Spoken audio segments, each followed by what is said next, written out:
Hello dear friends, you are most welcome at Study with PN Sharma. Dear friends, आज हम discussion करेंगे 7 जून 2020 दैनिक जागरण। तो आज के दिन दैनिक जागरण में कौन कौन सी न्यूज है जो हमारे लिए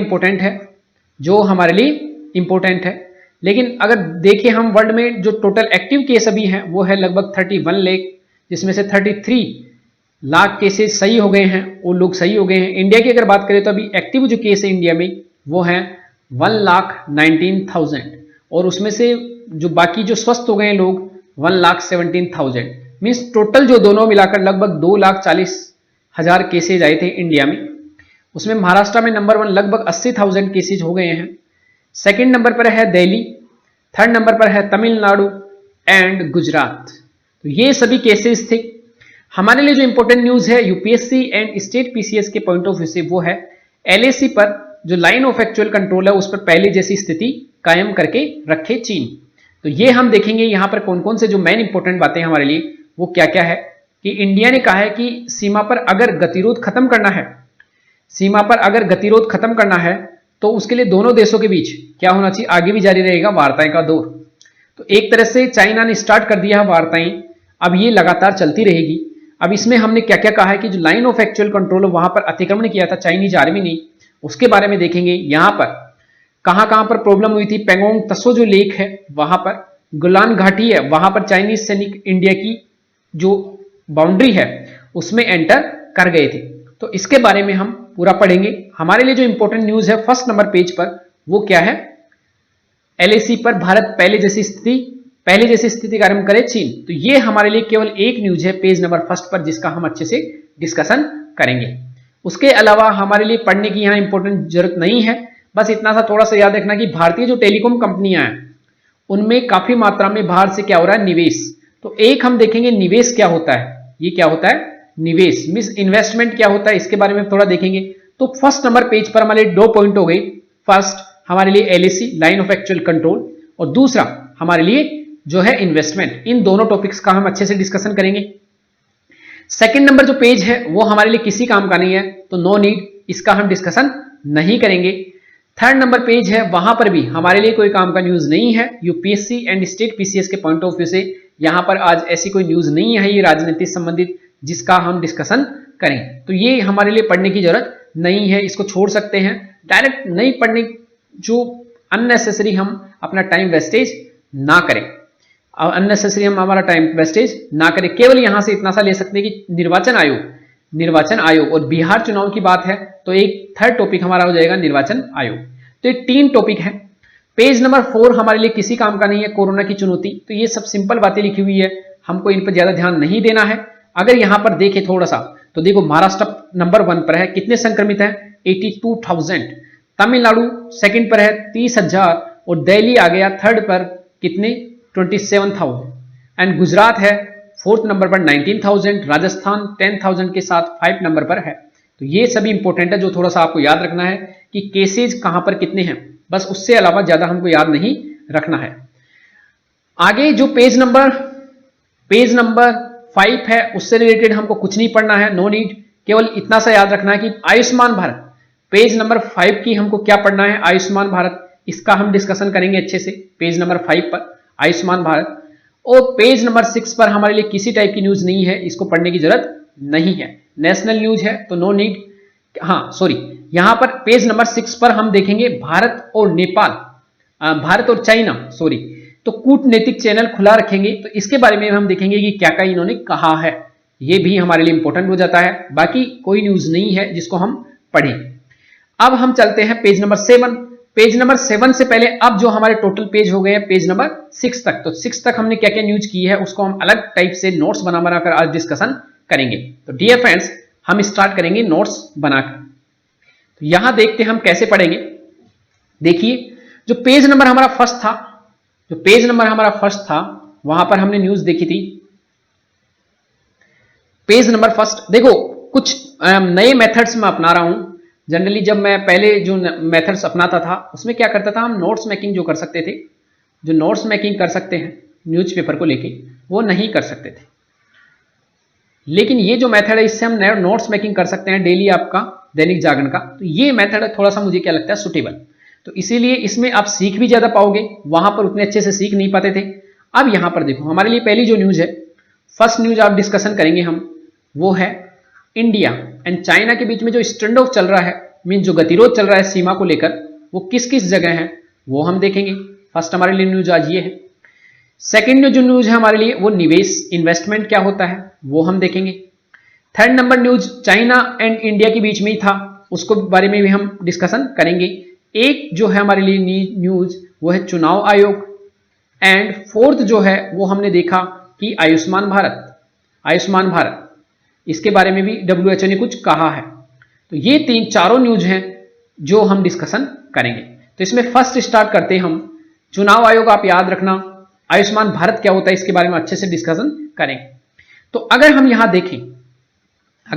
देखें जो मेन मामला है, एक बार यहां से स्टार्ट करते हैं कि इंडिया और चाइना के बीच में जो स्टैंड ऑफ है इसमें लेकर क्या प्रॉब्लम है। देखिए यहां पर ये चाइना है, चाइना का यहां तिब्बत का पार्ट है, तिब्बत, और पहले जो जम्मू कश्मीर है ये पूरा यहां तक फैला हुआ था, ये पूरा जम्मू कश्मीर का पूरा पार्ट था, ये वाला पार्ट। लेकिन 19 जब हमारा भारत आजाद हुआ था तो यहां पर ये जो एरिया था इस पर 47 के समय यहां पर पूरा इसको ले लिया गया था। आजादी के समय कब्बालियों का हमला हो गया था पाकिस्तान आर्मी के द्वारा और इसको छीन लिया गया था। तो ये जो एरिया है वो क्या है, POK, पाक ऑक्यूपाइड कश्मीर। ये जो एरिया है ये क्या है, अक्साई चीन। अक्साई चीन को 1962 का जो युद्ध था, 1962 का भारत चाइना युद्ध, उसमें चाइना ने इतना छीन लिया। अब जो बचा हुआ है वो इतना पार्ट था जम्मू कश्मीर का, इसमें से भी अब क्या कर दिया, इतना पार्ट को क्या बना दिया, लद्दाख, और ये पार्ट बच गया जम्मू कश्मीर। जो लद्दाख वाला पार्ट है इसके भी 4 पार्ट है अभी, north, south, east and west. तो यहां जो ईस्ट वाला पार्ट है पूर्वी, यहां पर क्या है, ईस्ट वाला पार्ट है, यहां चाइना का प्रॉब्लम है, ये समझना। अब चाइना का क्या प्रॉब्लम है, यहां पर चाइना क्या कहता है ये हम समझते हैं। चाइना का क्या दावा है, यहां पर जो चाइना है, चाइना का तिब्बत वाला पार्ट है, यहां पर चाइना की 5 फिंगर पॉलिसी है, 5 फिंगर पॉलिसी मीन्स 5 अंगुलियों वाली। मीन्स उसमें चाइना क्या कहता है कि जो तिब्बत है वो उसका हाथ है, और ये जो अरुणाचल प्रदेश है उसकी पहली फिंगर है, भूटान उसकी 2nd फिंगर है, सिक्किम जो उसकी 3rd फिंगर है, नेपाल उसकी 4th फिंगर है, और जो ये एरिया है लद्दाख वाला एरिया ये उसकी 5 फिंगर है। मीन्स हाथ को उसने ले लिया, तिब्बत को ले लिया है, नहीं तिब्बत को छीन लिया, यहां पर अक्साई चीन ले ही लिया।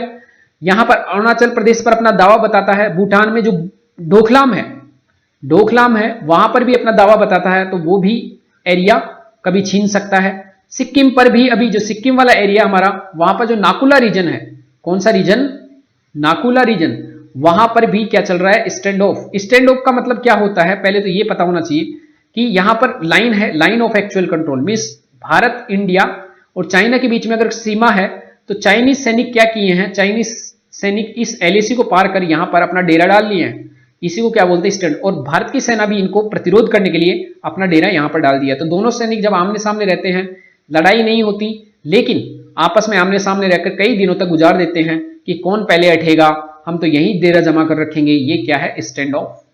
तो इसको समझना, स्टैंड ऑफ का मतलब क्या है, 2 देशों के बीच में गतिरोध। तो ये 5 फिंगर पॉलिसी जो है चाइना की, जो मेन प्रॉब्लम चल रही है, एक तो कहां चल रही है, नाकुला जो रीजन है, इस चाइना जो हमारा सिक्किम वाला पार्ट है, सिक्किम वाला पार्ट का जो नॉर्थ एरिया है वहां नाकुला रीजन है, वहां पर ही प्रॉब्लम चल रही है। सेकंड जो प्रॉब्लम चल रही है वो क्या है, लद्दाख वाला एरिया। तो लद्दाख में देखेंगे, लद्दाख में कौन सी जगह है, पूर्वी लद्दाख। जो लद्दाख वाला एरिया है वहां कौन सी जगह है, पूर्वी लद्दाख, वहां पर भी हम देखेंगे कि कौन सा प्रॉब्लम हो रहा है। लद्दाख वाला एरिया है वहां पर भी प्रॉब्लम चल रही है। तो यहां पर अगर हम देखें लद्दाख वाला एरिया, यहां पर ये देखिए, यहां पर अक्साई चीन, यहां पर क्या है, अक्साई चीन। तो इसको चाइना ने छीन लिया था पहले ही, इसको चाइना ने क्या कर लिया था, पहले ही छीन लिया था, किससे, इंडिया से, 1962 के वार में। तो इसको अच्छे से आप समझ जाओगे कि ये पूरा मामला क्या है। यहां पर 1962 के वार में क्या हुआ था कि पहले भारत अभी भी इसको पूरा अपना बताता है, यहां तक पूरा अक्साई चीन को, जो ग्रीन लाइन है, और ये जो लाइन है यहां पर रोड बना दिया है चाइना ने, अपने सिनजियांग प्रांत से जोड़ते हुए तिब्बत को जोड़ दिया, पूरा रोड बना दिया। ये जो व्हाइट लाइन है ये अंग्रेजों द्वारा 1899 में इंडिया और चाइना के बीच में एक लाइन खींची गई थी कि ये लाइन होगी, लेकिन इसको दोनों देशों ने नहीं माना। जो युद्ध था 1962 का, उसमें 15 जो सितंबर में चाइनीज आर्मी यहां से पूरा पार करते हुए यहां तक पहुंच गई और यहां तक पूरा अधिकार कर लिया। बाद में नवंबर 1962 आते आते यहां तक रेड जो लाइन है वहां तक पहुंच गई। मींस ये जो पार्ट है ये क्या है, अब एलएसी, जो रेड लाइन दिख रही है वो कौन सा पार्ट है, LAC, line of actual control. Means दोनों देशों के बीच में जो सीमा है अभी वो कौन सी है, LAC, line of actual control. इसमें प्रॉब्लम क्या है कि कुछ पार्ट, इंडिया अपना पार्ट यहां तक बताता है तो चाइना अपना पार्ट इधर बताता है, तो ये जो एलएसी को लेकर ये जो ओवरलैपिंग पार्ट आ गया दोनों देशों के बीच में, यहां पर गतिरोध होता रहता है।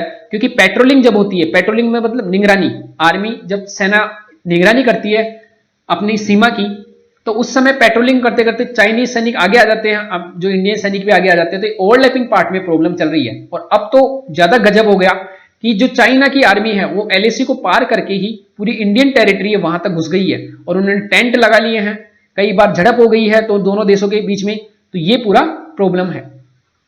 मैंने इसके ऊपर 1.48 मिनट का एक वीडियो बनाया है, जो लाइव वीडियो है, दोनों देशों की जो आर्मी है वो एक दूसरे के सामने कैसे खड़ी है, और एक मैप के साथ मैंने समझाया, लगभग 7 मिनट का वीडियो है, चाइना और पाकिस्तान का स्टैंड ऑफ, तो दोनों को आप देख सकते हो। तो ये समझना अभी यहां पर क्या प्रॉब्लम है, इसके बारे में हमने पहले भी कई बार बात की है, लेकिन आपको समझ में आना चाहिए कि चाइना का कहां है कि गोलान घाटी जो है उसको पार करके जो चाइनीज सैनिक यहां पर आ गए हैं, जो चाइनीज सैनिक यहां गोलान घाटी जहां पर एलएसी है, तो इस जब एरिया में पार करके इंडियन टेरिटरी में आ गए हैं तो वापस कहा गया है कि आप वापस इसको पार करके अपनी टेरिटरी में चले जाओ। एक तो ये मुद्दा है इंडिया और चाइना के बीच में भी बातचीत का। दूसरा यहां पैंगोंग लेक, यहां पर जो दोनों देश के जो चाइना की आर्मी आई है इधर, उसको भी कहा गया है कि आप क्या करो, यहां पर वापस अपनी जो बाउंड्री है उसमें जाओ। तो ये दो जगह स्टैंड ऑफ हुआ है। साथ में एक जो तीसरी जगह यहां पर, ये तीसरी जगह है, उसका नाम है गोगरा।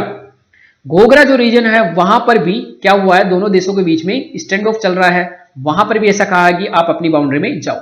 मींस यहां क्या कहा गया कि मई महीने के अंदर, मींस आप हमारी बाउंड्री में अंदर आए थे, उससे पहले आप जहां पर थे वहां पर वापस चले जाओ। इसको बोलेंगे कि जो मई के समय जो पूर्व स्थिति थी वहां पर आपको लौटना पड़ेगा। लेकिन अभी तक इस पे पूरी बातचीत नहीं हो पाई है, तो ये बातचीत अब कई दौर में चलेगी। अब ये नया दौर स्टार्ट हो गया बातचीत का, और ये पता नहीं कब तक चलता रहेगा। कुल मिलाकर ये चाइना की नीति है कि इंडिया पर मनोवैज्ञानिक दबाव बनाया जाए, उसको बाउंड्री के आसपास उलझाया जाए। इसीलिए इंडिया कभी भी जो चाइना की बातें रहेगी, चाइना को लेकर कोई भी मतभेद रहेंगे, तो इंटरनेशनल जो लेवल है वहां पर बचता रहे।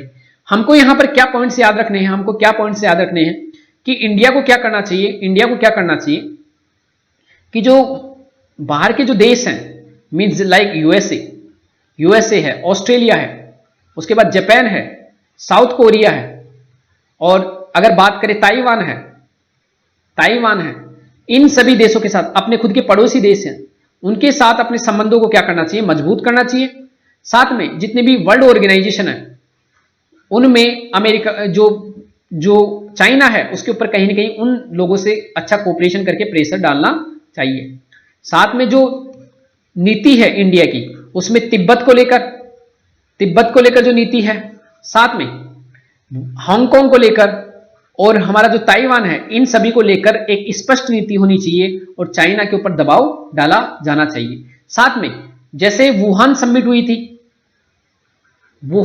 हुई थी जैसे, उसी तरह वुहान समिट, फिर मलप्पुरम जो समिट हुई थी इंडिया में, वुहान चाइना में, उसी तरह ऐसी कोई समिट हो। साथ में मिलिट्री एंड जो डिप्लोमेटिक रिलेशन है उनको हम बेहतर बनाएं, लेकिन यहां किसी तरह के वार, किसी तरह के युद्ध की, या फिर किसी तरह का ऐसा पॉइंट हम ना रखें जो कि ऐसा कोई डिस्प्यूट क्रिएट करे। हमेशा बात जो हो वो डायलॉग के साथ हो, बातचीत के साथ हो, तभी जाकर ऐसे मामलों को हम सुलझा सकते हैं। तो ये हमारा एक पॉइंट था, उसको आप याद रखोगे।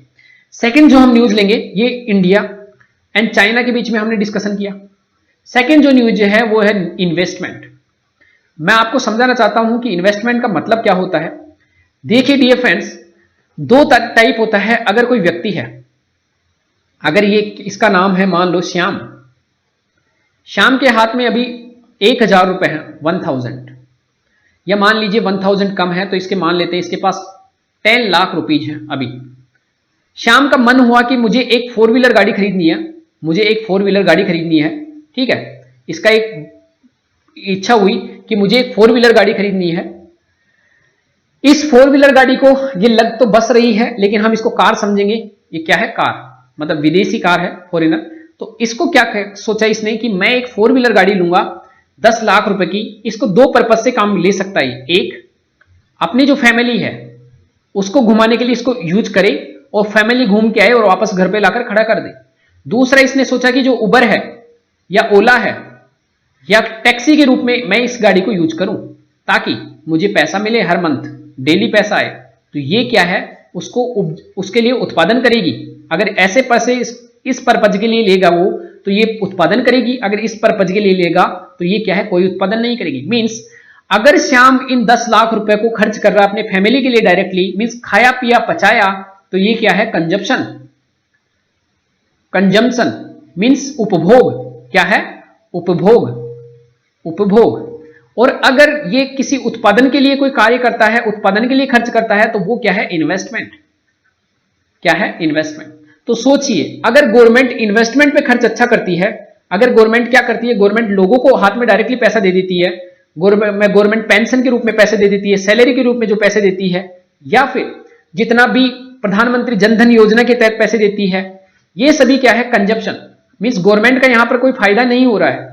खाया पिया पचाया, लोग उसको क्या कर रहे हैं, गवर्नमेंट को कोई फायदा नहीं हो रहा, लेकिन गवर्नमेंट इसकी जगह रोड बनाए या पोर्ट बनाए, उसके अलावा नहरें बनाए, ये क्या है, परमानेंट जो भी इंफ्रास्ट्रक्चर है, मेट्रो रेल बनाए, ट्रेन की पटरियां बिछाए, तो ये क्या है, उत्पादक खर्च, क्योंकि यहां से गवर्नमेंट को वापस रिटर्न मिलता है। उसी तरह कोई व्यक्ति पैसे को किस रूप से खर्च कर रहा है, वो उसको फिक्स करता है कि वो निवेश कर रहा है या उसको कंजप्शन कर रहा है। तो ये आपको ध्यान रखने वाली बात है। तो इसीलिए अब जो एक कंपनियां क्या कर रही है, निवेश कर रही है, मतलब क्या हो गया कि जो कंपनियां निवेश कर रही है, इट मींस हमारे यहां पर क्या होगा, उत्पादन खर्च। क्या है? उत्पादन मींस नई वस्तुएं बनेगी। यहां पर क्या होगा, उत्पादन, नई वस्तुएं बनेगी। इससे क्या फायदा होगा कि ये जो जितने भी टेलीकॉम सर्विसेज में अब क्या होगा, इससे कि लोगों को रोजगार मिलेगा, मींस एम्प्लॉयमेंट मिलेगा। जब उनको रोजगार मिलेगा तो उनको क्या मिलेगी, सैलरी मिलेगी। तो उसका दो उपयोग कर सकते हो, एक तो सेविंग में कर सकते हैं या फिर वो इसको किस रूप में कर सकते हैं, खर्च में। और खर्च में भी दो रूप में, या तो निवेश कर सकते हैं, इन्वेस्टमेंट, या कंजप्शन। जब दोनों रूप में खर्च करेंगे तो ये कुछ न कुछ डिमांड करेंगे।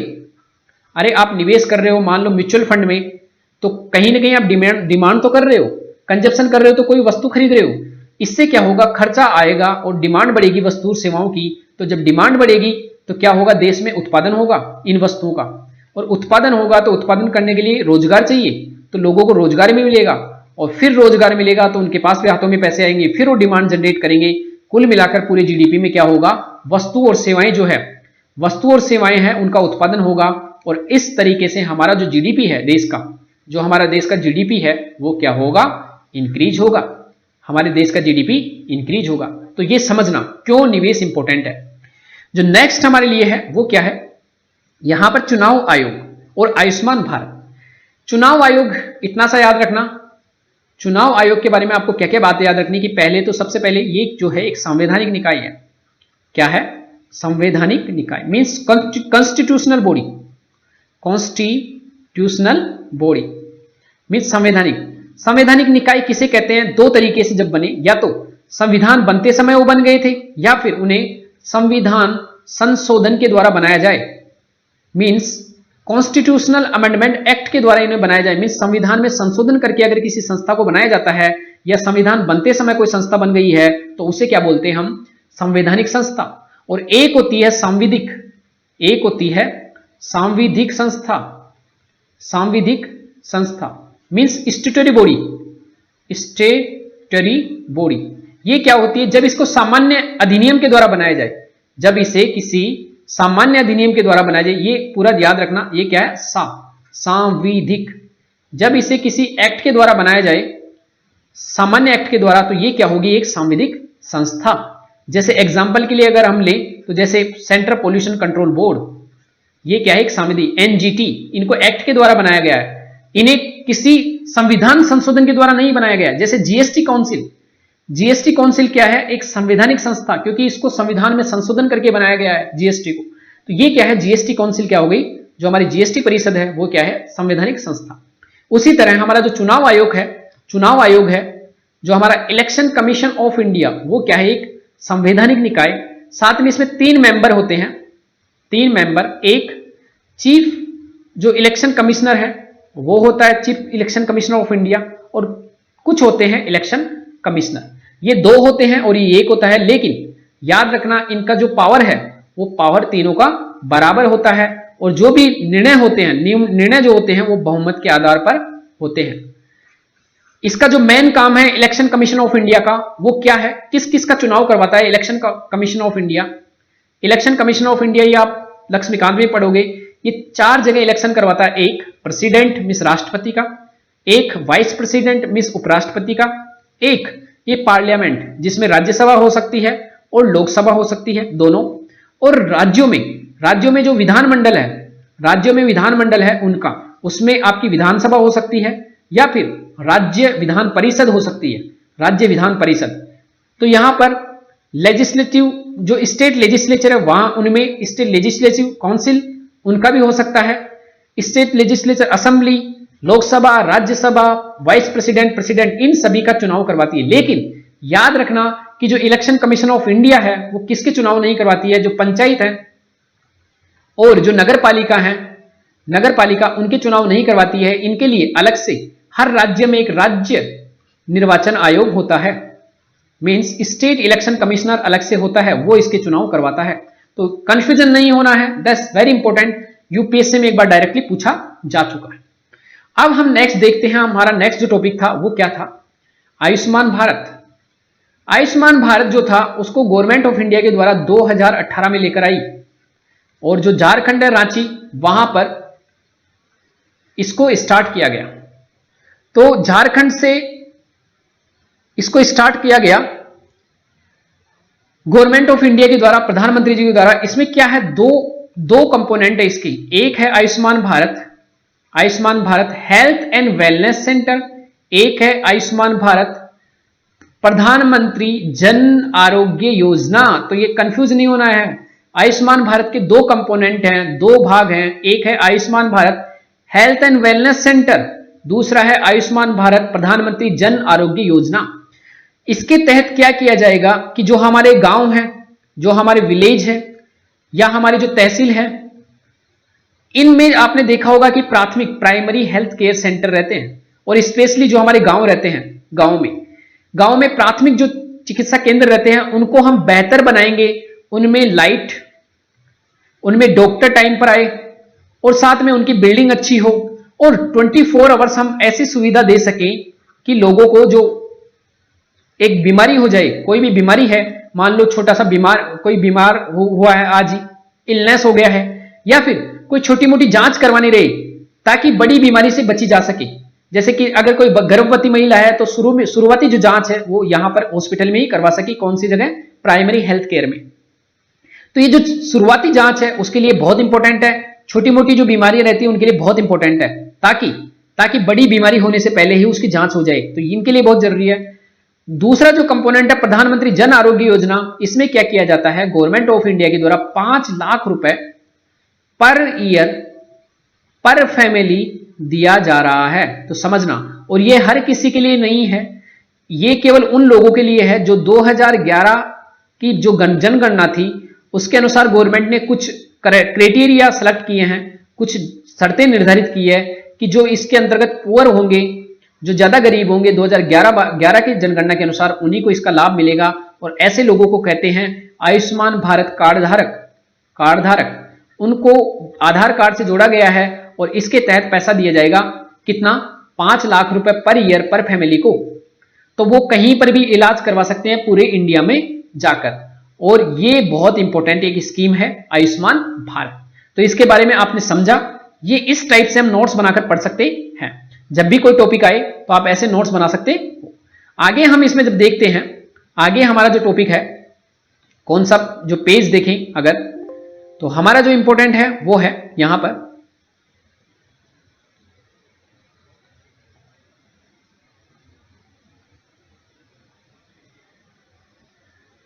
नेक्स्ट जो पेज है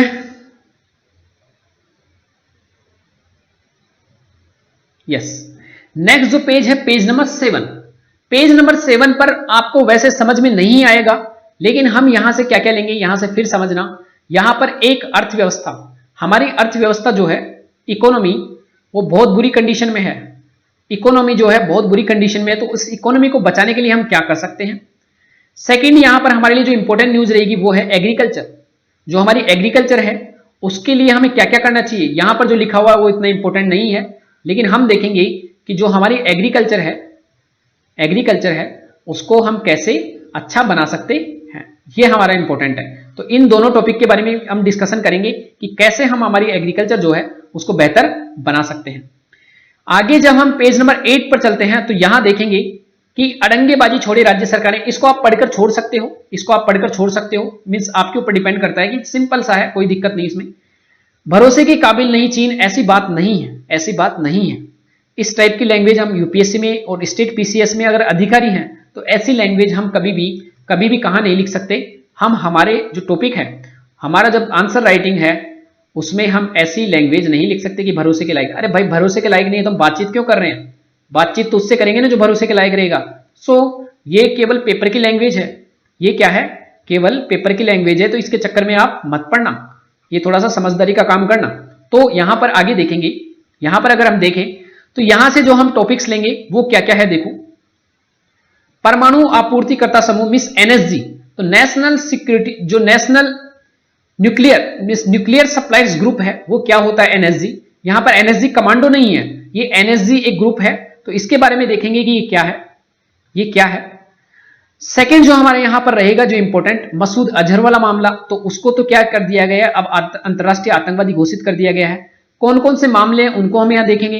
तो एनएसजी हमारे लिए इंपॉर्टेंट मामला है यहां पर, और वहां पर एग्रीकल्चर वाला हम एक इंपॉर्टेंट देखेंगे। टिड्डियों से संबंधित, टिड्डियां थी उससे संबंधित हमने पूरा कंप्लीट कर लिया था, पूरा हमने टिड्डियों से संबंधित क्या कर लिया था, अच्छे से हमने डिस्कशन कर लिया था। जो पंचायत निकाय है इसके बारे में देखेंगे कि क्या इंपॉर्टेंस है। तो हमारे जो नेक्स्ट टॉपिक है यहां पर, हमारे जो नेक्स्ट टॉपिक है उसको हम देखेंगे कि कैसे हम इनको यूटिलाइज कर सकते हैं, कैसे हम इसको यूटिलाइज कर सकते हैं हमारे लिए, कैसे हम यूटिलाइज कर सकते हैं।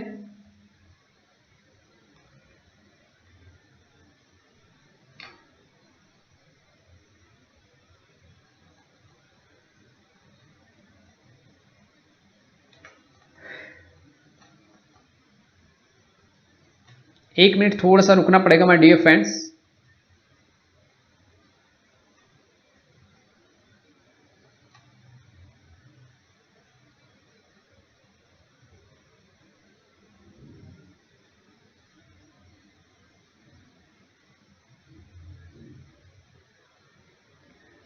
समथिंग वेंट रॉन्ग, बट कोई दिक्कत नहीं, हम यहां से कर लेंगे।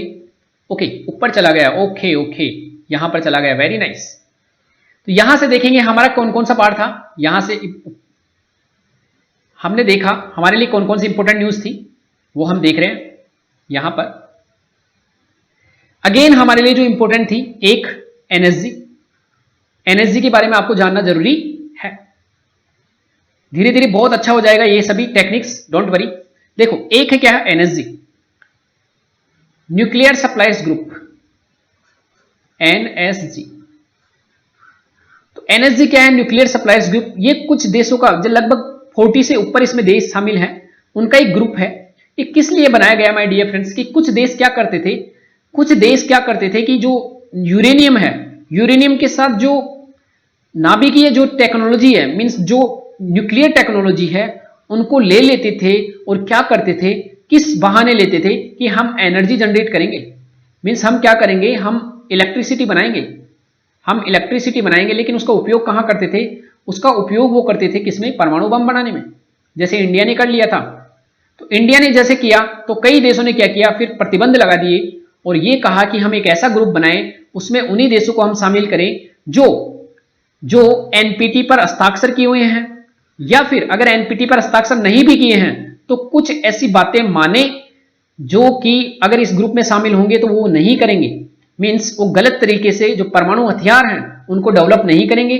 अगर यूरेनियम और टेक्नोलॉजी ले रहे हैं तो उसका केवल इलेक्ट्रिसिटी में ही उपयोग करेंगे। अब मामला क्या है, इससे फायदा क्या होगा, ये मामला क्या है पूरा अगर हम देखें, इंडिया भी क्या चाहता है, इंडिया क्या चाहता है कि एनएसजी जो है उसमें इंडिया भी शामिल होना चाहता है। इससे फायदा क्या होगा कि एनएसजी में शामिल होने के बाद इंडिया को यूरेनियम आसानी से मिलेगा, चाहे वो ऑस्ट्रेलिया हो या अन्य देश हो। साथ में यूरेनियम के साथ इंडिया को जो न्यूक्लियर टेक्नोलॉजी है वो अच्छे से मिल जाएगी। कहां से, जापान से। जापान की कंपनियों पर अभी प्रतिबंध है, वो इंडिया को नहीं दे सकती। अब जब ये दे देगी तो इससे क्या होगा, हमारे देश की जनसंख्या है लगभग 13 करोड़, तो क्या है इतनी जनसंख्या को पालने के लिए मींस हमारा लगभग 1.25 अरब जनसंख्या है, तो 1.25 अरब जनसंख्या जो है उसको क्या कर सकते हैं हम कि 1.25 अरब जनसंख्या के लिए हमको इलेक्ट्रिसिटी चाहिए, और इस इलेक्ट्रिसिटी के लिए हमें क्या चाहिए, टेक्नोलॉजी चाहिए, साथ में यूरेनियम भी चाहिए। अभी हमको उतनी मात्रा में नहीं मिलती है दोनों चीजें जिससे हम उतनी मात्रा में बिजली बना सके जो हमारे देश के लिए इंपॉर्टेंट है, चाहे उद्योग हो चाहे लोग हो। तो जब हम अगर एनएसजी में शामिल हो जाते हैं, लेकिन एनएसजी के चक्कर में एनएसजी में अड़ंगा कौन लगाता है, चाइना। चाइना एक ही बात कहता है कि पहले इंडिया को एनपीटी पर हस्ताक्षर करने चाहिए, पहले एनपीटी पर हस्ताक्षर करने चाहिए। और एनपीटी पर हस्ताक्षर इंडिया क्यों नहीं कर रहा, क्योंकि ये इंडिया कहता है कि भेदभाव युक्त है, इसमें केवल 5 देश हैं उन्हीं को परमाणु हथियार से संपन्न बताया गया है, बाकी देशों को नहीं। इसीलिए इंडिया क्या करता है, इससे बचता है, इसके ऊपर हस्ताक्षर नहीं करता है। तो केवल 5 देशों को क्या है, जिसमें चाइना है, उसमें यूएसए है, रसिया है, ग्रेट ब्रिटेन है एंड फ्रांस। इन्हीं देशों को क्या बताता है कि इन्हीं देशों के पास परमाणु हथियार है, बाकी देशों के पास नहीं है, इन्हीं को मान्यता देता है। जबकि इन देशों ने, जैसे यूएसए और रशिया ने तो काफी मात्रा में हथियार इकट्ठे कर लिए हैं, तो इंडिया इसीलिए इस पर हस्ताक्षर नहीं करती है कि भेदभाव रहित संधि नहीं है, इसलिए वो इसको नहीं मानता इंडिया। अगेन जो एक इंपॉर्टेंट टॉपिक था, अगेन जो हमने देखा था कि एक है अर्थव्यवस्था। अर्थव्यवस्था के बारे में हमने पहले बात किया था कि गवर्नमेंट ऑफ इंडिया के द्वारा अर्थव्यवस्था को सही करने के लिए एक आत्मनिर्भर भारत लेकर आई है, आत्मनिर्भर भारत। उसके अलावा एक लाई है प्रधानमंत्री गरीब कल्याण योजना, गरीब कल्याण योजना, ये दोनों लेकर आई है। इन सभी के द्वारा जो मेन काम है वो क्या हो रहा है माय डियर फ्रेंड्स, हमें समझना पड़ेगा कि क्या प्रॉब्लम है और कैसे हम इसको सोल्व कर सकते हैं। कि कभी भी कोई भी देश हो, उसकी जो एग्रीगेट डिमांड है, जो समग्र मांग है, वो 4 चीजों पर डिपेंड करती है। गवर्नमेंट एक्सपेंडिचर, या इसको पहले हम लिख सकते हैं government expenditure, consumption plus investment plus export minus, export को हम यहां पर ई लिखते हैं, ई की जगह यहां क्या लिखते हैं, एक्स, ई एक्स, और इंपोर्ट की जगह एम लिखते हैं। तो 4 फैक्टर रहते हैं किसी भी इकोनॉमी को बढ़ाने के लिए। तो यहां पर क्या हो रहा है, कंजप्शन मींस क्या होता है, उपभोग। लोग अपनी वस्तुएं खरीदते हैं अपनी जरूरत के हिसाब से, लेकिन अभी हाथ में लोगों के पैसा नहीं है तो कैसे खरीद पाएंगे, इसलिए ये खराब हो रखा है। इन्वेस्टमेंट कहां से करेंगे, जब उत्पादन ही नहीं होगा तो क्यों मशीनें खरीदेगा कोई, अभी प्रेजेंट में हो ही नहीं रहा। एक्सपोर्ट क्यों करेगा कोई, एक्सपोर्ट वैसे बंद है और इंपोर्ट भी अभी लगभग बंद है। तो ये जो चारों, जिसके कारण हमारे देश में मांग उत्पन्न हो सकती थी वस्तु और सेवाओं की, क्योंकि आपको पता होगा कि जब एक्सपोर्ट करना रहता है तब भी तो उत्पादन होता है। अगर हम कपड़े का उत्पादन कर रहे हैं और उसका एक्सपोर्ट करना चाह रहे हैं तो उत्पादन तो होगा। इंपोर्ट के समय जितना हमारा एक्सपोर्ट होगा उसमें से इंपोर्ट हटा देंगे, क्योंकि इंपोर्ट के कारण हमारा उत्पादन कम होता है, मांग कम हो जाती है इंपोर्ट के समय, तो इसको तो हम हटा देते हैं। तो यहां पर ये जो तीनों चीजें, ये भी कम हो रहा है, जो इन्वेस्टमेंट है ये भी कम हो रहा है, सी भी कम हो रहा है, केवल और केवल क्या है, जी बढ़ रहा है। जी के तहत क्या है, गवर्नमेंट 20 लाख करोड़ का क्या कर रही है, निवेश 20 लाख करोड़ लोगों के हाथों में दे रही है, कंपनियों को बांट रही है। तो अकेला ये फैक्टर कितनी की मांग जनरेट कर सकता है, कितनी ज्यादा, हम सभी को बढ़ाने की जरूरत है। तो इकोनॉमी को अगर आपको बढ़ाना तो कंजप्शन बढ़ाना पड़ेगा, गवर्नमेंट एक्सपेंडिचर बढ़ाना पड़ेगा, इन्वेस्टमेंट बढ़ाने पड़ेगा, हमको एक्सपोर्ट बढ़ाना पड़ेगा, तब जाकर हमारा टोटल जो डिमांड है वो जनरेट होगी देश में। और अगर एक बार डिमांड जनरेट हो गई तो मैंने पहले पिछले जो हमारा टॉपिक था उससे में हमने देखा था कि अगर डिमांड एक बार जनरेट हो गई तो फिर हमारी जीडीपी निकल जाएगी आगे। एक हमारा एग्रीकल्चर का कॉन्सेप्ट था, एग्रीकल्चर का, कि एग्रीकल्चर में हमें क्या क्या करना चाहिए। तो एग्रीकल्चर का सबसे जो मेन इंपॉर्टेंट कॉन्सेप्ट है वो है कि अभी लगभग 16 से 17% हमारी एग्रीकल्चर का क्या है, जीडीपी में पार्ट है, जीडीपी। तो 16 से % पार्ट बनाता है जीडीपी का। अब सोचिए अगर जीडीपी 100 रुपए की है तो उसमें से केवल 16 रुपए जो है, 16 से 17 रुपए वो क्या है, एग्रीकल्चर में जा रहे हैं। जबकि एग्रीकल्चर में जो लोग डिपेंड हैं वो लगभग है 60 to 70% लोग एग्रीकल्चर पर डिपेंड है। मींस 60 से 70% जो जनसंख्या हमारी वो केवल 16 से 17 रुपए उनके हाथ में जा रहे हैं। तो सोच लीजिए अगर उनके पास इतने कम पैसे पहुंच रहे हैं तो कहां से हमारी डिमांड जनरेट होगी। इसीलिए सबसे जो मेन इंपॉर्टेंट है कि जो 60 से 70% लोग जो जमीन पर डिपेंड है, एग्रीकल्चर पर डिपेंड है, इनको हम निकाल कर कहां लगाएं, इंडस्ट्री में लगाएं, हम इनको सेवा क्षेत्र में लगाएं। तो तब जाकर हम क्या करेंगे, हमारी जो जीडीपी जो एग्रीकल्चर पर एक बोझ है उसको हम कम करेंगे और लोगों के हाथ में भी ज्यादा पैसा जाएगा। ये एक पॉइंट है जिसको आपको समझने की जरूरत है। अगेन हम देखें आगे पेपर में, तो ये सभी इंपॉर्टेंट हो गए। एक जो आपको इंपॉर्टेंट पॉइंट याद रखना है, वो एक बहुत इंपॉर्टेंट पॉइंट है कि जो निकाय चुनाव है उसमें हमको क्या याद रखना, आपको जो निकाय चुनाव है उसमें क्या याद रखना है माय डियर फ्रेंड्स। यहां पर आपको एक इंपॉर्टेंट पॉइंट याद रखना है कि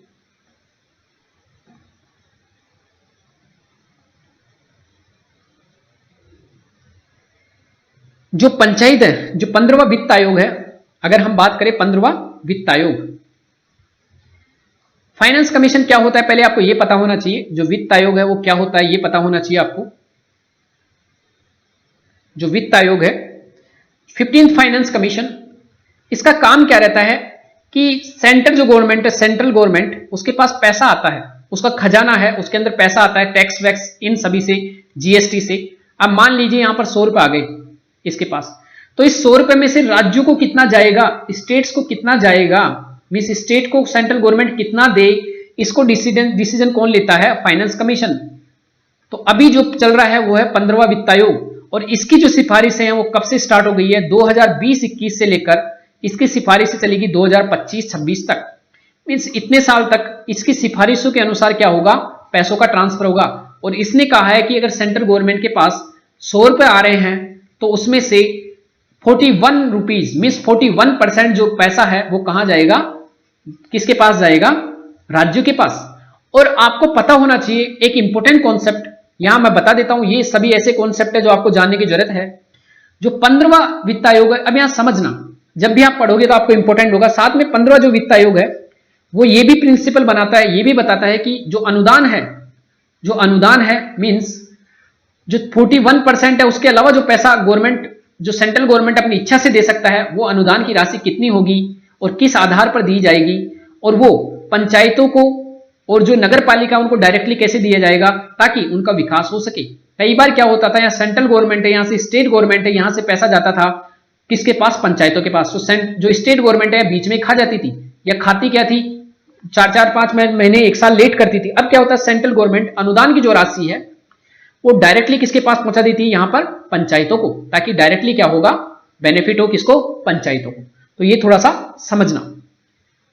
तो यहां पर अगर हम देखें तो अभी इसमें कॉन्सेप्ट जो आपको समझना पड़ेगा, एक कॉन्सेप्ट है कि सोचिए यहां पर सेंट्रल गवर्नमेंट है, सेंट्रल गवर्नमेंट इसके पास 100 रुपए आ रहे हैं, तो उसमें से कितना दे रहा है, 41 रुपीज मींस 41% पैसा कहां जाएगा, राज्यों के पास, स्टेट्स के पास। और स्टेट्स में पैसा किस आधार पर बटेगा, किस आधार पर बटेगा, ये भी डिसाइड कौन करता है, 15th फाइनेंस कमीशन। जो फाइनेंस कमीशन है जो एनके सिंह साहब की अध्यक्षता में बना था, ये भी एक संवैधानिक निकाय है, मींस संविधान में इसका पूरा बखान किया गया है। तो ये क्या है, कॉन्स्टिट्यूशनल बॉडी। इसका जो नियुक्ति करता है वो कौन करता है, राष्ट्रपति। हर 5 साल में या 5 साल होने से पहले इसकी नियुक्ति कौन करता है, राष्ट्रपति। अब यहां समझना कि जो स्टेट में पैसा कैसे बटेगा, इसका निर्धारण कौन करता है, इसका निर्धारण कौन करता है, फाइनेंस कमीशन। तो इसमें अभी जो प्रेजेंट में किन आधारों पर पैसा बढ़ता है वो है, एक पहला पॉपुलेशन कितनी है किसी स्टेट की, दूसरा उस स्टेट में जो फॉरेस्ट है, जंगल कितना है, उस पर्टिकुलर स्टेट में जो डेमोग्राफी है, डेमोग्राफिक परफॉर्मेंस उस स्टेट में कैसा रहा है, मींस उस स्टेट ने जनसंख्या को रोकने के लिए क्या काम किया है। तीसरा है कि उस पर्टिकुलर राज्य ने टैक्स कलेक्शन के लिए कितना अच्छा काम किया है। इन सभी आधारों पर, साथ में किसी स्टेट की जो इकोनॉमिक कंडीशन है, इकोनॉमिक कंडीशन कितनी खराब है, मींस कोई राज्य, हरियाणा को यहां बेस बनाया गया है, कोई राज्य हरियाणा से कितना ज्यादा गरीब है। हरियाणा को अगर बोले कि यहां पर हरियाणा में 100 रुपए एक व्यक्ति के पास है, तो अगर बिहार में अगर किसी व्यक्ति के पास 70 रुपए हैं, मींस 30 रुपए कम है, तो इस 30 रुपए को कैसे ओवरकम किया जाए, उसके लिए आपको जो बिहार है उसको ज्यादा पैसा मिलेगा। मींस पॉपुलेशन, फॉरेस्ट एरिया कितना है, डेमोग्राफिक परफॉर्मेंस कैसी है, मीन्स किसी राज्य ने जनसंख्या को कम करने के लिए कितना काम किया है, टैक्स कितना अच्छा कलेक्शन कर रहा है, और एक इकोनॉमी मीन्स जो गरीबी रेखा है हरियाणा से वो कितनी ज्यादा। तो जो 5 आधार हैं, जो 5 आधार हैं, इन आधारों पर अभी क्या चल रहा है, आपका बांटा जाएगा क्या, पैसा। Population, forest area, demographic performance कैसी है, टैक्स कैसा है, और इकोनॉमिक जो है वो। तो इन आधारों पर स्टेट्स में क्या होता है, पैसों का डिवीजन होता है। साथ में यहां पर एक और जो कॉन्सेप्ट है वो आप याद रखना कि ये क्या है, संवैधानिक निकाय। तो ये एक इंपॉर्टेंट कॉन्सेप्ट है जो हमको याद रखना है नोट्स मेकिंग करते हुए। अगेन जो हम अगर हम इंपॉर्टेंट देखें, अगेन जब हम इंपॉर्टेंट देखें आगे, तो यहां पर डायरेक्टली हमारे लिए जो इंपॉर्टेंट है पेज नंबर, यहां पर कोई इंपॉर्टेंट न्यूज नहीं है, ये साहित्य का चक्कर में हमको नहीं पढ़ना है, साहित्य का क्या हो रहा है, आपको पढ़ने की इच्छा हो तो आप पढ़ सकते हो। पेज नंबर 9 किसी टाइप का कोई न्यूज हमारे लिए इंपॉर्टेंट नहीं है। डायरेक्टली जो ये थोड़ा सा इंपॉर्टेंट हो सकता है कि गेहूं जो है उसको भीगने से हम कैसे बचाएं। तो इसको बचाने के लिए हम एक ही काम कर सकते हैं कि जो हमारा स्टोरेज है, फूड स्टोरेज, उसकी कैपेसिटी हम बढ़ाएं, फूड स्टोरेज की कैपेसिटी बढ़ाएं। और आपने देखा होगा पहले जो स्टॉक होल्डिंग थी, मींस एक पर्टिकुलर संख्या से ज्यादा, मींस पर्टिकुलर किलोग्राम से ज्यादा, टन से ज्यादा आप इकट्ठा नहीं कर सकते थे। मींस अगर कोई एक व्यापारी है तो उसके लिए फिक्स था कि इतना टन आप इकट्ठा कर सकते हो गेहूं या कोई अन्य वस्तु। लेकिन अब जो स्टॉक होल्डिंग है, मींस अब वो अपनी इच्छा से कितना भी इकट्ठा कर सकता है, कितना भी इकट्ठा कर सकता है। तो अब क्या होगा, जो फूड ग्रेन है, अब क्या होगा, जो फूड ग्रेन को लेकर जो इकट्ठा करने की प्रॉब्लम हट गई, तो अब क्या होगा, फूड ग्रेन ज्यादा इकट्ठा करेंगे लोग, और साथ में ही क्या होगा, जो स्टोरेज कैपेसिटी है वो भी इंडिया की बढ़ेगी। तो अब ये जो भीगने वाली प्रॉब्लम है वो धीरे धीरे अपने आप ही क्या हो जाएगी, कम हो जाएगी। तो ये थोड़ा सा प्रॉब्लम कम हो जाएगा, डोंट वरी इसका, ठीक है। अब देखो यहां पर पेज नंबर 10 हमारे लिए इंपॉर्टेंट नहीं है। पेज नंबर 10 में आज ऐसी कोई न्यूज नहीं है जिसका हम डिस्कशन करें। डायरेक्टली हम चलते हैं पेज नंबर 11। यहां पर अमेरिका में भी प्रॉब्लम चल रही है, संघर्ष।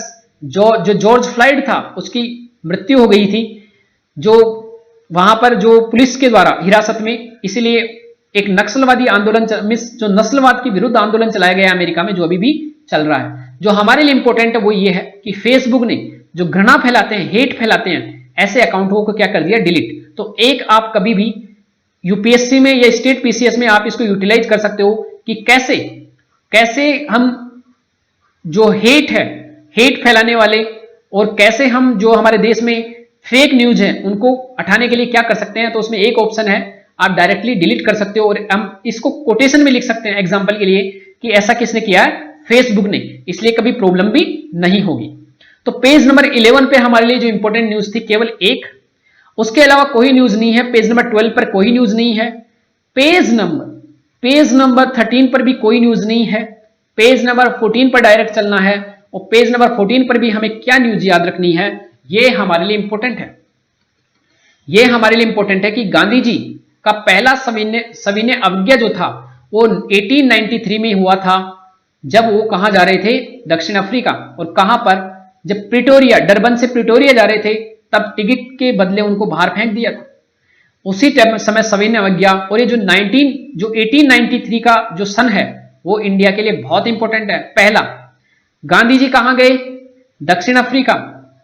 एनी बेसेंट कहां आई, इंडिया में, जो होम रूल लीग है उसको चलाया। और इसी दिन 1989, जो 11 सितंबर 1893 है, 11 सितंबर 1893, इस दिन स्वामी विवेकानंद साहब ने शिकागो में क्या दिया, अपना भाषण। तो ये जो सन है हमारे लिए, हमारे आजादी के लिए, हमारे जो देश है उसको वर्ल्ड लेवल पर लाने के लिए कहीं ना कहीं इंपॉर्टेंट रहा है। गांधी जी अफ्रीका गए, एनी बेसेंट साहब कहां आई, इंडिया, जिसने होम रूल लीग आंदोलन चलाया। और ये जो होम रूल लीग का मैंने एक वीडियो बना रखा है हिस्ट्री पार्ट में, आप उसको जाकर देख सकते हो, बहुत अच्छे से लिखा हुआ। और ये जो 11 सितंबर 1893 था, इस दिन शिकागो में भाषण दिया किसने, विवेकानंद साहब ने। ये सभी न्यूज थी आज की माय डियर फ्रेंड्स। तो my dear friends, thank you very much for today's Dainik Jagran analysis. तो इसके अलावा कोई भी ऐसी न्यूज नहीं है जिसका हम डिस्कशन करते। हमने लगभग हर चीज का नोट्स बनाते हुए क्या किया है, डिस्कशन किया है। तो माय डियर फ्रेंड्स, आप सभी इन न्यूज का नोट्स बनाएं और इसको बेहतर यूटिलाइज करें। आप सभी जल्दी से आईएएस बने। Thank you very much.